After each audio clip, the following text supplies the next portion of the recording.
This is the world of Commander McBragg. Your head will whirl in the world of McBragg. He can do anything. In his world, he's a king. For so says the brag of McBragg.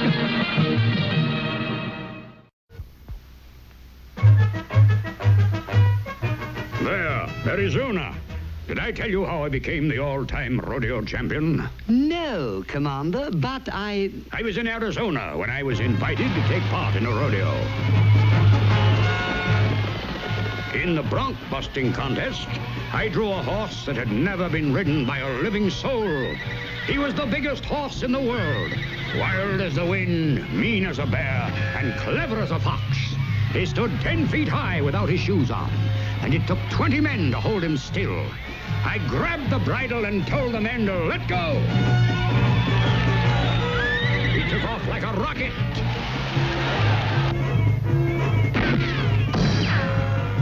I was stretched out behind, hanging on for dear life. Good heavens, Commander, what did you do? I dug in my heels to act as a brake. We went miles and miles that way, my heels digging a huge ditch as we went along. But finally, it stopped him. It took me 3 days to ride back to the rodeo, but when I got there, they made me champion of champions.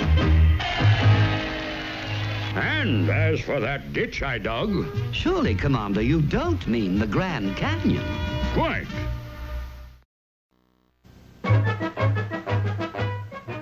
There, Echo Canyon. I must tell you about my terrifying experience there. Must you, Commander? I was riding for the Pony Express, carrying a vital shipment of gold. My trail led through Echo Canyon. Ole, ole, hee! Ole, ole, hee! As I came out, I was attacked by thieves. I raced back into Echo Canyon with the attackers gaining on me. They got me gun. Then my horse. Still carrying the gold, I began scaling the canyon walls. But there was no way up. The thieves took the gold and made me face the cliff. Meant to shoot me in the back, don't you know? An impossible situation. Not at all.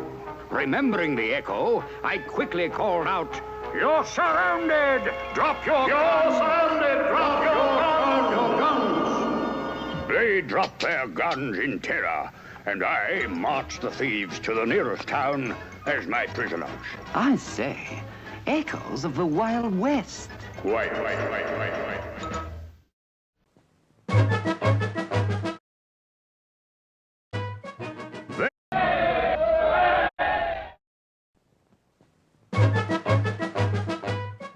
There, the North Swamps. Did I ever tell you about the giant mosquito? No, Commander, but I have an engagement. One morning at my cabin in the wilds, I was set upon by the most enormous mosquito I had ever seen. I let him have it with my handy spray gun. It didn't work. I tried my rifle against the brute, but the bullets just bounced off him. There was nothing to do but run for it. He drove his stinger right through the cabin wall. Quickly grabbing a hammer, I bent the stinger, thus capturing the beast. But he was so strong that he reared back and flew off with the cabin. Good heavens, what did you do? I took a saw and cut off the stinger. The mosquito was then off balance and went spinning straight into the ground. But what about you? I rushed into the cabin, grabbed the tablecloth, made it into a parachute, and floated safely down to earth. Oh, Commander, you really brought the house down. Quite.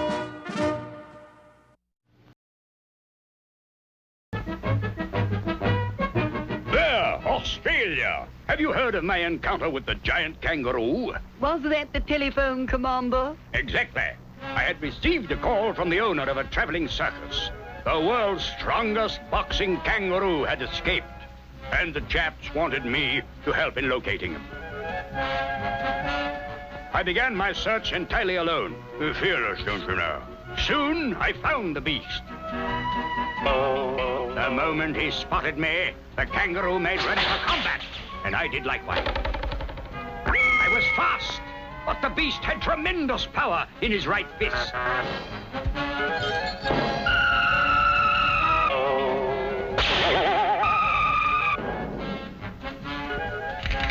And suddenly, I saw him draw back to deliver an uppercut that was sure to be the end of me. Oh, no. What in the world did you do? Remembering the power in that right fist, I quickly grabbed up a huge log. And as the uppercut hit that log, it splintered into 100 pieces and went up into the air. And then came down. The cage in the kangaroo perfectly. One might say, Commander, you really boxed him in. Quite.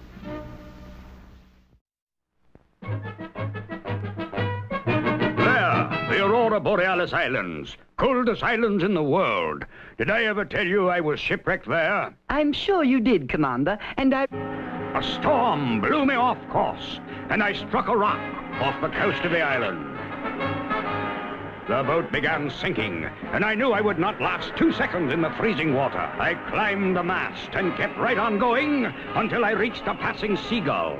Grasping its feet, I glided to shore. Then I saw the tracks of a monstrous bear, and there I was without a weapon. I broke off a forked stick, and using my suspenders, made a crude slingshot. Just in time, for the monster was upon me. I reached down for some stones for the slingshot, but there were none. Nothing but snow. He had me cornered. Good heavens, what did you do? I cried. I thought of my dear mother, and the tears rolled down my cheeks. But it was so cold that they instantly froze solid. Fitting a frozen tear into my slingshot, I caught the monster right between the eyes, and he fell at my feet. Oh, Commander, you barely made it. Quite.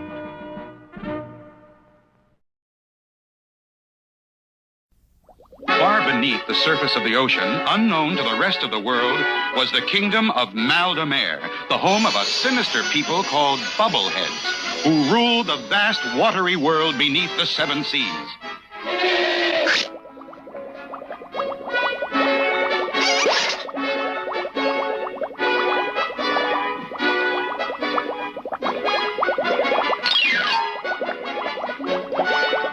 These people were in turn ruled by the emperor, who was in turn ruled by the empress. Pay attention to me when I'm talking to you.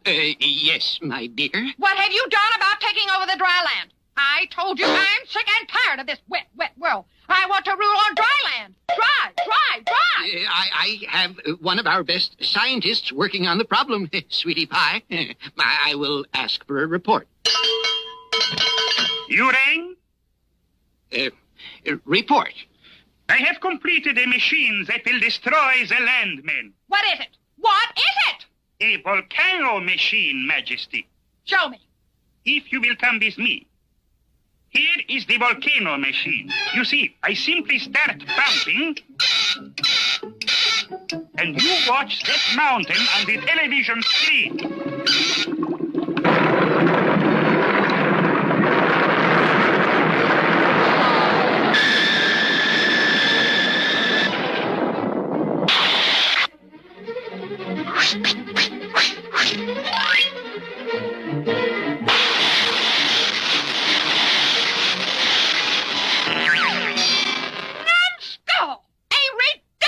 Invention. It couldn't even blow up a mountain, let alone the world. Take him away and feed him to the clam. No. Well, don't just stand there. Do something. Yes, my pet. I have already asked scientist number 2 to work on the project. I'll have him report. You rang? Yes. Have you invented a way to take over the land? Yes, oh, Emperor, I have invented an earthquake machine. Let's see it. Let's see it. It is simple. This giant shack is right under the United States. Watch on the television screen while I turn the jack.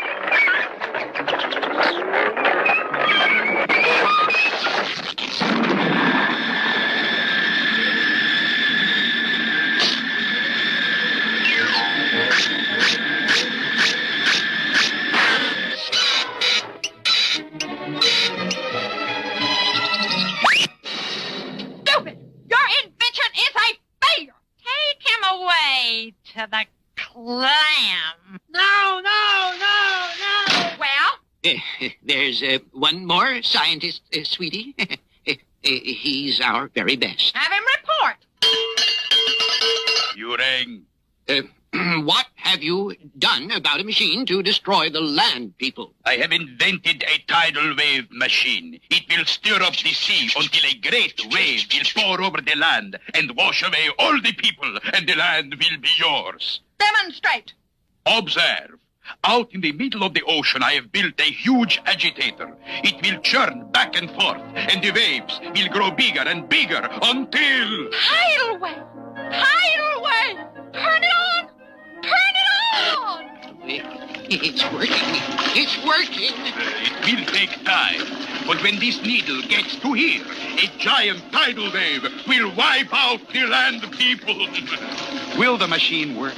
What chance has the world against such a tidal wave? What can Underdog do? There's plenty of excitement ahead in our next episode.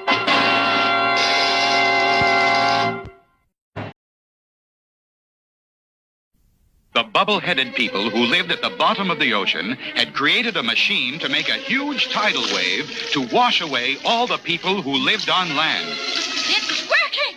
It's working. Yes, and when the needle gets to there... Tidal wave. Soon the whole civilized world was aware that something peculiar was happening to the ocean.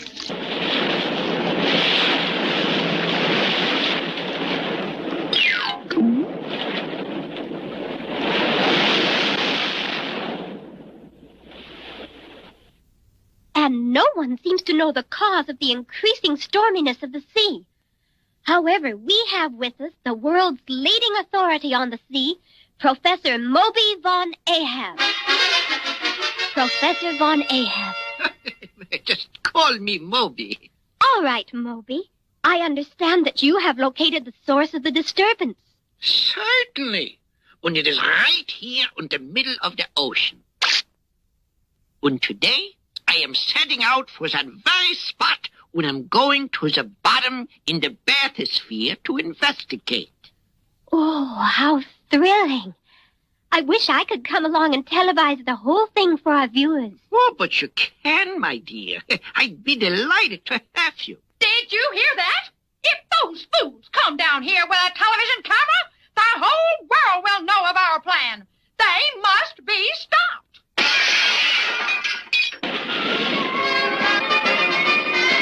Well, my dear, we will soon be over the spot, and then we will get to the bottom of this. Release the whales.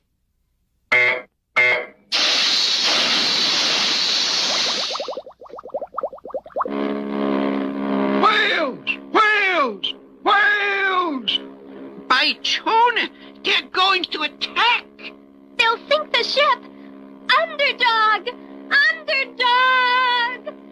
Oh, where has my underdog gone? Oh, where can he be? And far away on the mainland, disguised as humble, lovable shoeshine, Underdog's atomic ears heard the cry for help, and quickly darting into a telephone booth. When Polly's in trouble, I am not slow. It's hip, hip, hip, and away I go. Help! Help! They're going to ram us. Oh, we're done for.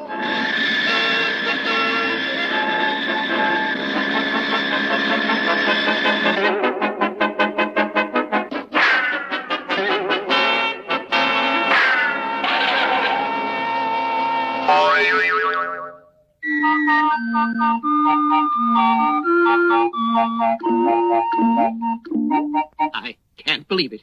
Our biggest whales. Never mind. We shall wait until the professor and the nosy reporter come down to the bottom. Then we can deal with them. Oh, thank you, Underdog. We shall be quite safe now. Nothing can harm us in the bathysphere. Then I will go, for I must do heroic deeds for others, too. Lower away!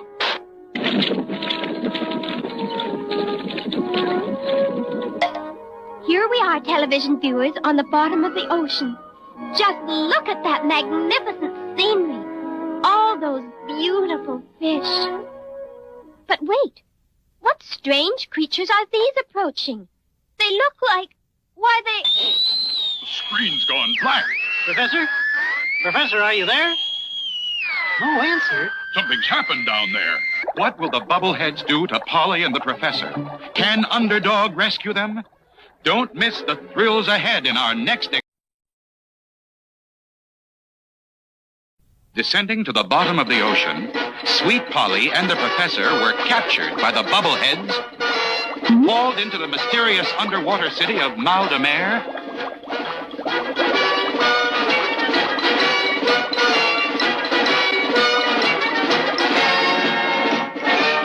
and taken before the Emperor and Empress. Yes. Now we've got you. In a short time, our machine will create a tidal wave that will sweep all of your people away. And I will rule over the dry land. Guards, take them away and feed them to the clam. Oh, Underdog! Help! He can't hear you down here. Take them away. Sweet Polly and the Professor were tied hand and foot and thrown into the giant clam, which slowly began to close. Meanwhile, back on the ship, the crew realized that something was wrong. Professor? Professor, can you hear me? Something's wrong. Call for Underdog. And soon, Underdog was on the scene. When Polly's in trouble, I am not slow. It's take a deep breath and down I go.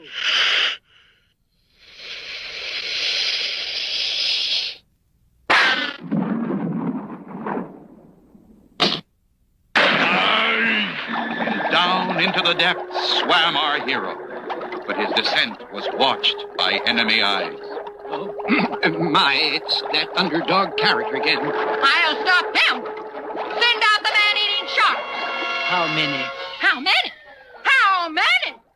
All of them. Ha, ha, ha, ha, ha. They'll tear him to bits. Release the sharks from their cages. Release the sharks! Release the sharks? Aye, aye.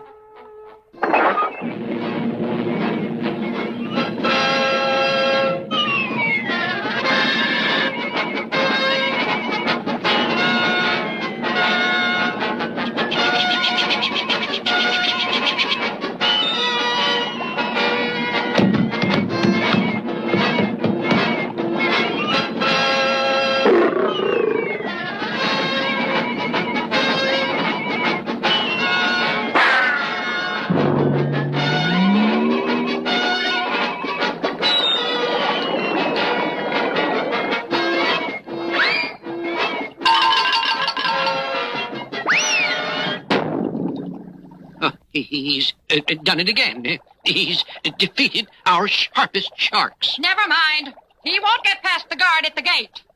And as Underdog approached the gates of the city of Mal de Mer, a long tentacle slipped out of nowhere and grabbed a foot. Another came out and grabbed an arm. And before Underdog knew what was happening, he was in the clutches of the guard, a giant octopus with 40-foot arms. He struggled bravely as only a true hero can, but exhausted from his fight with the sharks and desperately in need of air, it was not long before he was conquered by the mighty beast and thrown senseless into the city. Aha! We have them all now. Take him away and let him join his two friends in the giant clam.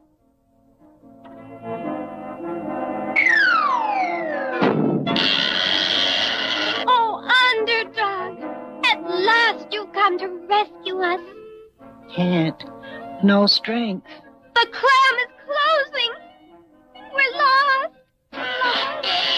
Lost. It does look as though our friends are going to end up as clam chowder. Or can they escape? The answer lies ahead in our next exciting episode.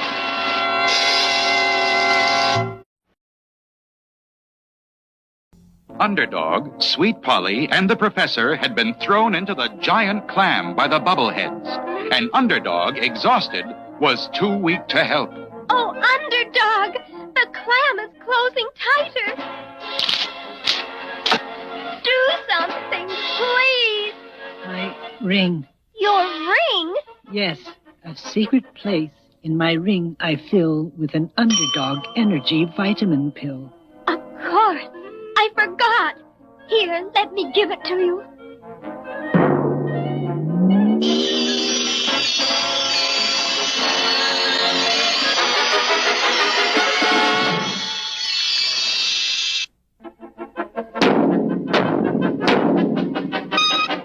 We're free!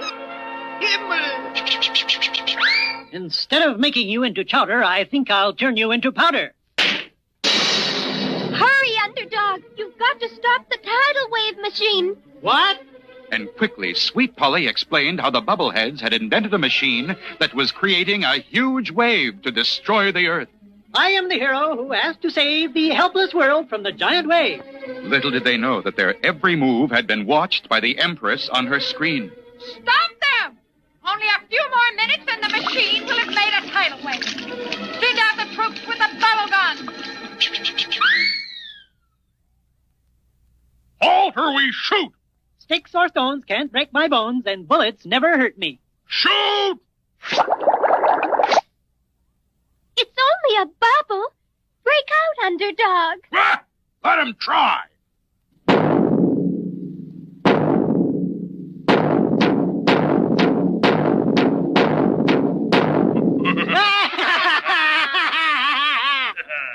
No matter how he tries, the bubble just stretches. Try going straight up.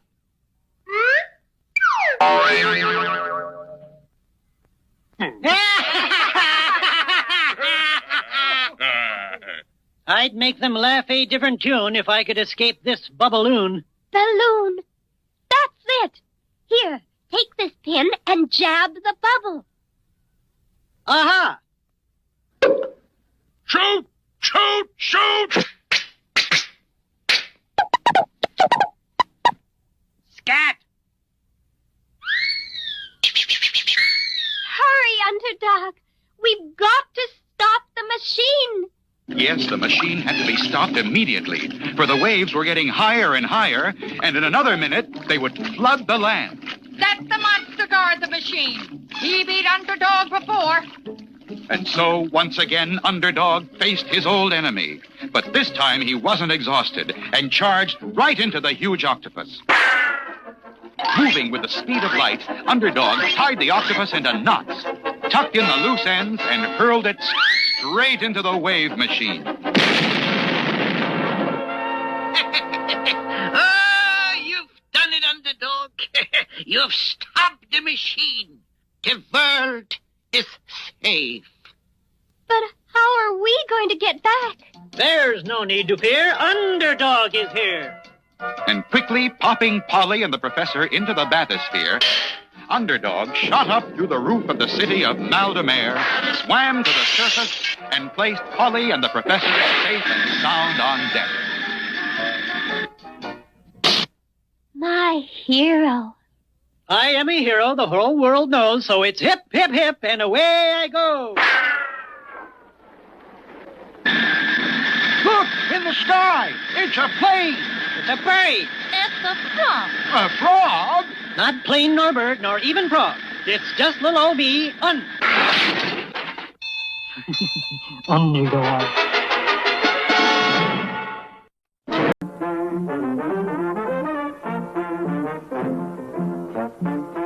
On a warm day in July, the giant atomic submarine Nautilus was tied up at the pier in New York City. At least that's where the Navy thought it was.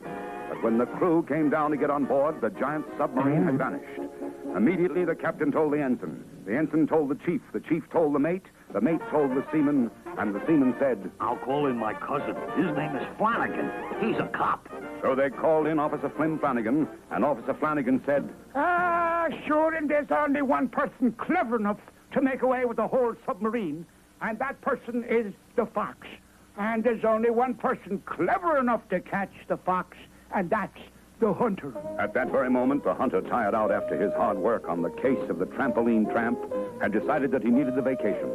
Quickly, he was on his way to find a travel agent. Have nose, will hunt, reads car to the mighty hunter. He's bold, he's blunt. I say, son, I need a vacation. I mean, what I need is... A cruise of the islands. I knew it as soon as you came in. Droopy ears, bleary eyes, cold nose. Now, just a minute here. Get your cotton-pecking hands off of my nose. That's the most valuable nose in the world, because I am the hunter. Yes.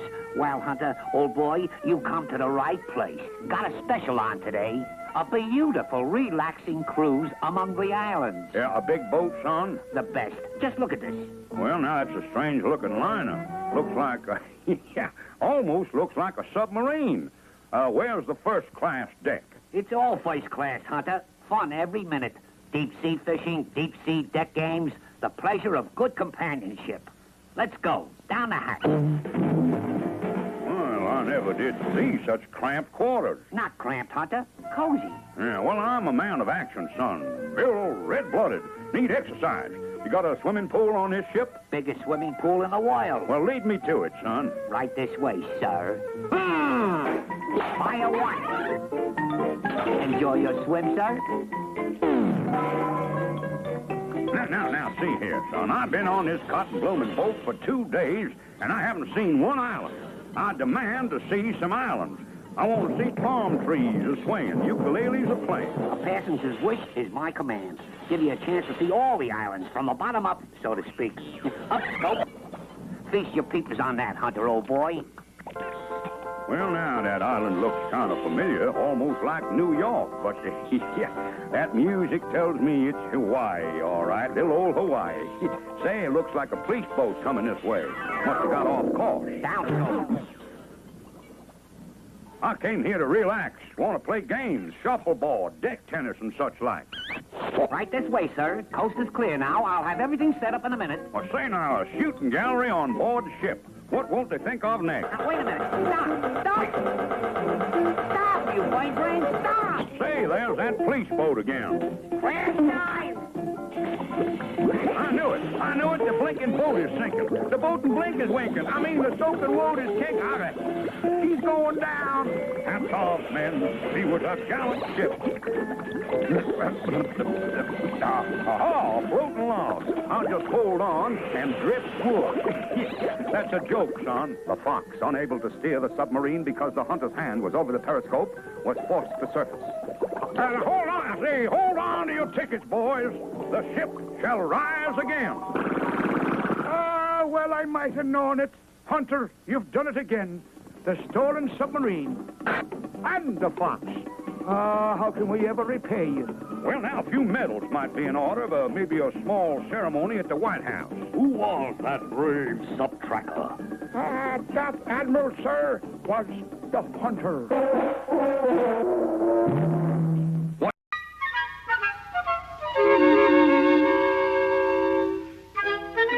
In our last episode, Charlie Chin of Bongo's Secretive Service had uncovered Professor Messer as the man behind Biggie Rat and Itchy Brother.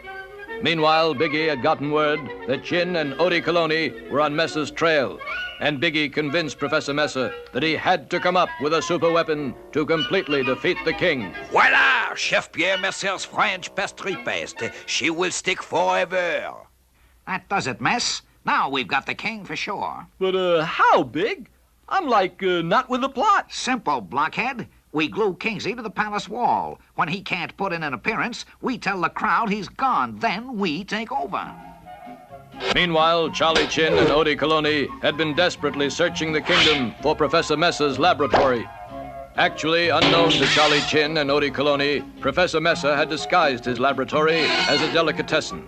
The king's loyal servants entered the delicatessen, little knowing they were to be served by Professor Messer, the very criminal genius they were after. Bonsoir, messieurs. What is your pleasure? Eggs à la Paris, perhaps? Oh, sir, even words bring hunger to #1 secretive serviceman. Secretive service? We are searching for a criminal genius who has threatened our king. His name is Professor Messer.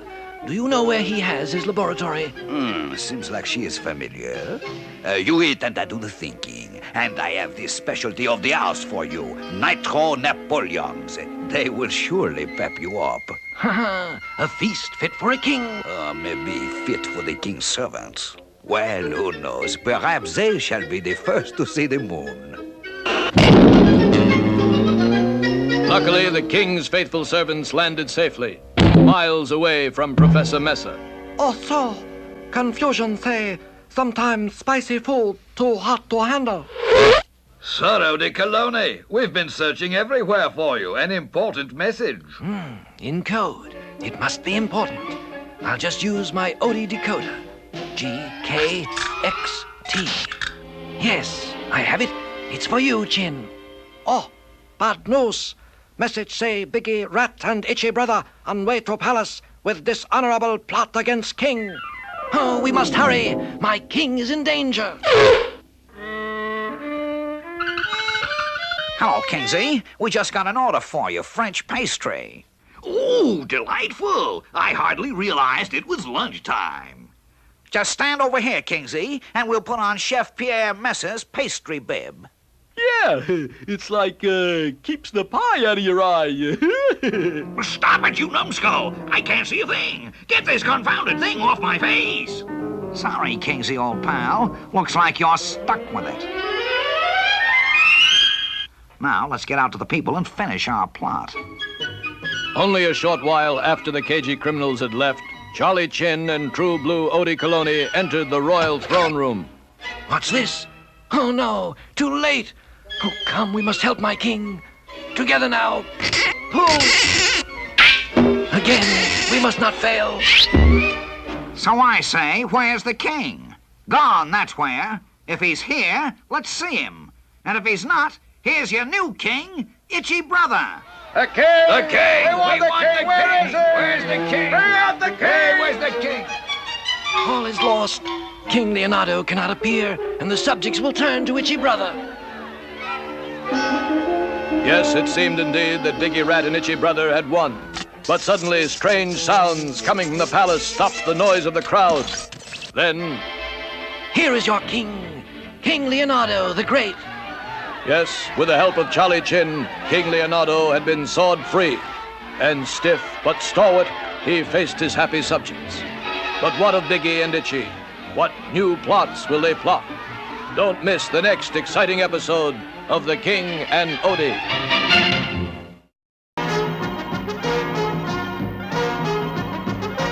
One morning, Colonel Kit Coyote, proceeding according to Army Regulation 2645, was checking the stores of the fort in Gopher Gulch. 50 bags of beans. Check. 4 barrels of crackers. Check. 3 jars of honey.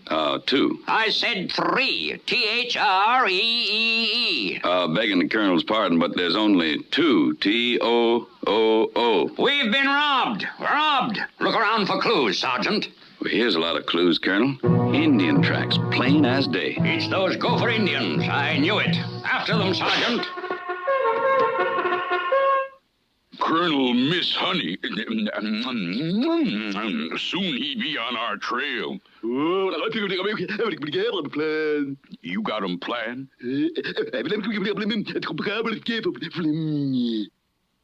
Whoopie-doopie, you genius.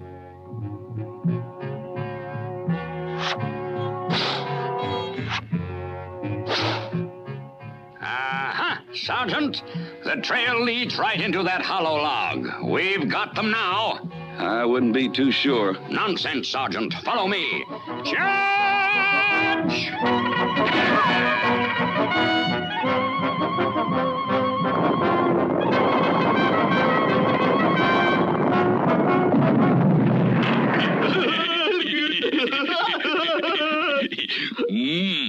Need 'em some more honey. All right, Sergeant. Let's get on with the checking. 2 jars of honey. 1. 1? They've struck again. I'll catch those 2 if it's the last thing I do.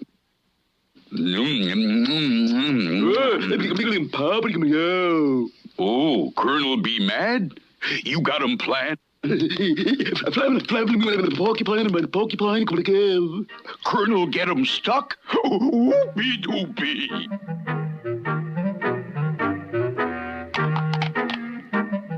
Look, Sergeant, behind that bush. Indians. Let's go. Begging the Colonel's pardon, but I think we ought to check first and... Nonsense. Army Regulation 6245 specifically says, when in doubt, shout. Charge!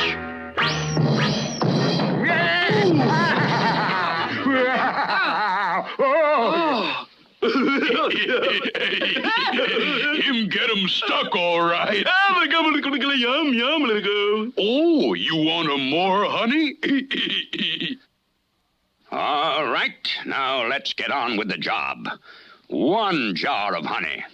No jars of honey. No jars! They've done it again! I can't stand it. This is the last straw. Back on the trail, Sergeant. Nothing's going to stop us this time. Colonel be 'em very mad. We take 'em all the honey. Him be hot on trail. We get 'em help? Where? Whoopie-doopie, you 'em sharp today.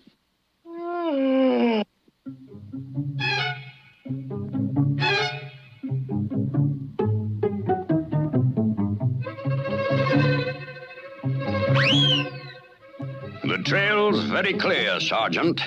It leads right into that cave. That's where they're hiding. Begging the Colonel's pardon, but the sign says, do not disturb. An obvious Indian trick. Sergeant, follow me.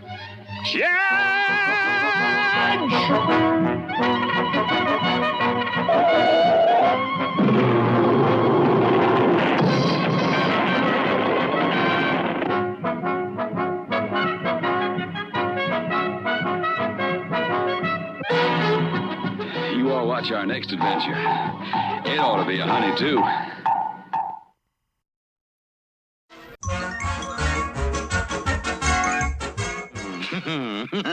How I hate to leave them, this lovely bunch of bananas. And tomorrow, they'll be made into a beautiful banana cream pie.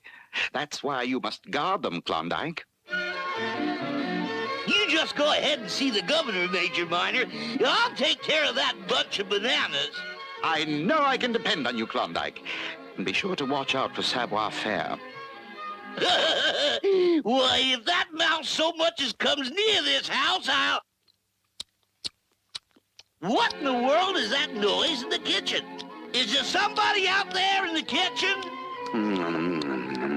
Oh, no, Monsieur Klondike Kat. There is no one here. Well, it's a good thing, because if there was...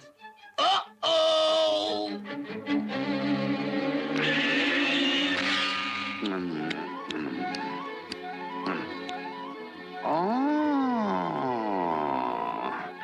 Good day, Monsieur Klondike. I'll make mincemeat out of you, mouse! Savoir-faire is everywhere. I'll make mincemeat out of you, mouse!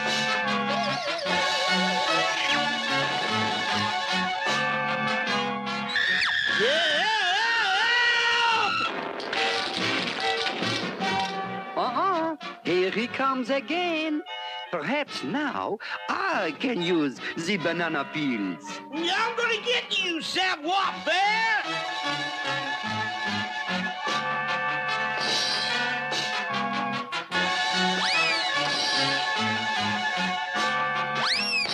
Savoir-faire is everywhere. You will never catch me, Klondike Kat. So I won't catch you, huh? Well, now you're cornered. Put up your hands or I shall shoot. That's not a gun, it's a banana.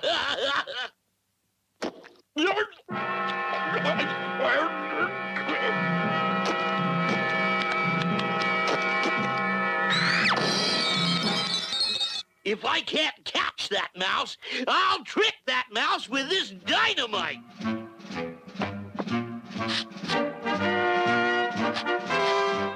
These sticks of dynamite are going to make the most beautiful bunch of bananas savoir-faire has ever seen. Only just wait until he tries to eat one. Now to enjoy the bananas, as the bananas should be enjoyed. A meal fit for savoir-faire. Sacre bleu. What is that? A bunch of bananas even larger than this one. Truly, this is my lucky day. It's his lucky day, all right. Lucky like kaboom! Aha! Caught you, savoir-faire. You shall never have my bananas. Wait, Major! You don't want those bananas, Major. Let savoir-faire have them. I agree. Klondike, you must have fallen on your head. Of course I want my bananas. But you don't understand, Major Minor.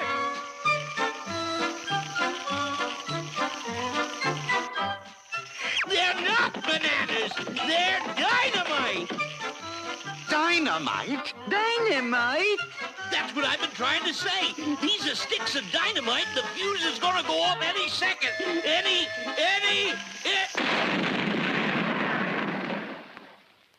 Klondike Kat always gets his mouse. And sometimes gets his major.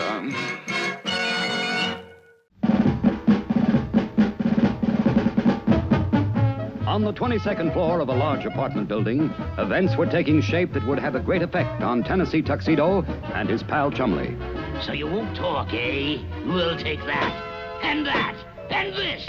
You ever quit on me again, and I'm gonna let you have it. You no good TV set. And at that very moment, Tennessee and Chumley, having escaped from the zoo, were applying for jobs as TV repairmen. Now, why don't you fellas go back to the zoo? I just couldn't hire a penguin and a walrus. But you said in the paper you needed help. Well, that I do, but a penguin and a walrus? No, I just don't know. No, I don't. Hello? Yes, Mr. Maninoff. Yes, sir. Yes, sir. Yes, I know we fixed it last week, but... Oh, no, I couldn't send anyone over right now, Mr. Maninoff. Well, we just don't have enough men. No, I'm sorry, I just couldn't. Listen, boo-boo. I want to watch the ball game at 2 o'clock, and I want this set fixed, like immediate. Either you come over here and fix the set, or I come over there and fix you. Understand? Yes, Mr. Maninoff. Yes, indeed. I'll send someone over right away. Well, I've got no choice, I guess. Here are the toolkits, and here is the address. You won't regret this, you'll see. Tennessee Tuxedo will not fail. I hope not, for your sake. Let's go, Chumley. Well, here we are. Now we're going to break into the TV business. Yeah? Television repairman. In here. Now, what seems to be the matter with your set here? Listen, if I knew what was the matter, I wouldn't have called yous. Now pay careful attention. I'm going out on a little job, see? But I'm coming back at 2 o'clock, and I want that set fixed. Sure, but sometimes it takes Look, a little... I want to watch the ball game at 2 o'clock. And if that set is not working when I get back, I'm going to play you two goofs a tune on my violin. Gee, Tennessee, what are we going to do now, huh? Do? Why, we're going to fix that TV set. But we don't know how to, do we? Nothing to it, Chumley. Just turn a few dials, press a few buttons, check the antenna. Come on. Where are we going? We're going to the roof and check the antenna. I always like to start at the top. All right, Chumley, there it is. Now, up you go. Who, me? Yes, you. Now go up and see if anything's wrong. Can you see anything? Yeah, I can see the park and the zoo, and over there is... Whoa! Be careful, Chumley. But it was too late, as Chumley's great weight slowly bent the antenna. I can't look. Whoops. Goodbye, Tennessee.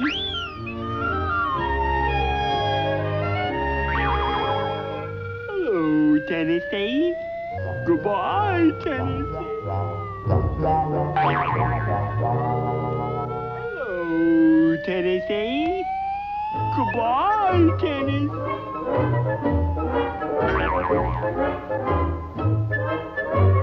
Hello, Tennessee. In here, Chumley. Now, if you're through with that ridiculous trampoline act, we'll get to work. But try as they might, they couldn't seem to get the set fixed. Maybe it's time we went to see the man with all the answers. Good idea, Chumley, and we'd better hurry. What?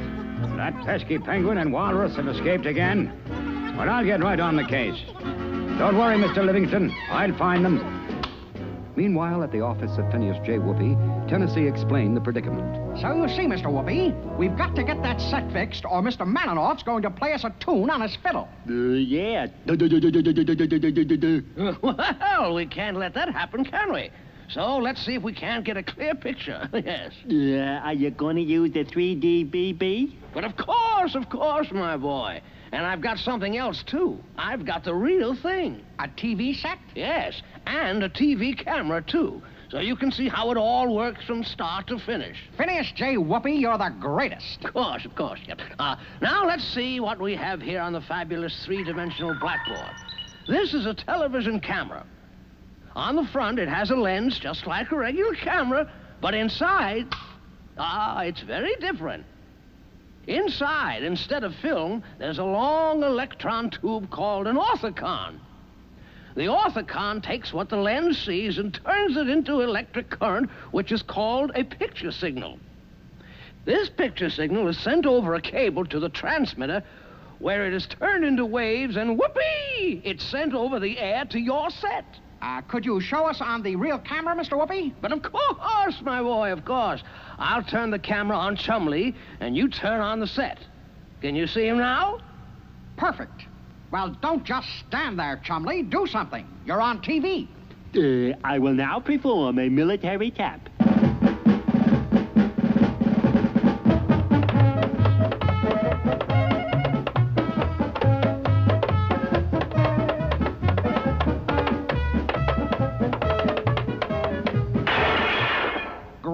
Chumley, a smash. Just how are we going to fix Mr. Maninoff's TV set? You aren't. I want you to promise me never monkey around with the back of a TV set. That's a job for experts only. It's very dangerous, and you could get badly hurt. All right, we promise. But we're really in a spot. If we don't get Maninoff's set fixed, he'll fix us. Well, my boy, I'll fix it for you. You go over and get the set and bring it over here, and I'll have it working in no time. Phineas J. Whoopi, you're the greatest. Soon, Tennessee and Chumley were back with Maninoff's TV set, and Mr. Whoopi went to work. We've got to hurry, Mr. Whoopi. It's almost 2 o'clock, and Mr. Maninoff is probably finishing up his job right now. Yes, Maninoff was finishing up his job at the First National Bank. Okay, you guys. Just put all the dough in the sack and don't try nothing funny. Meanwhile, on the police radio... Calling all cars. Go to the First National Bank. Big robbery taking place. And at that very moment, Tennessee and Chumley, unaware of the sudden turn of events, left Mr. Whoopi's with the repaired TV set and hurried along the street. Faster, Chumley, faster!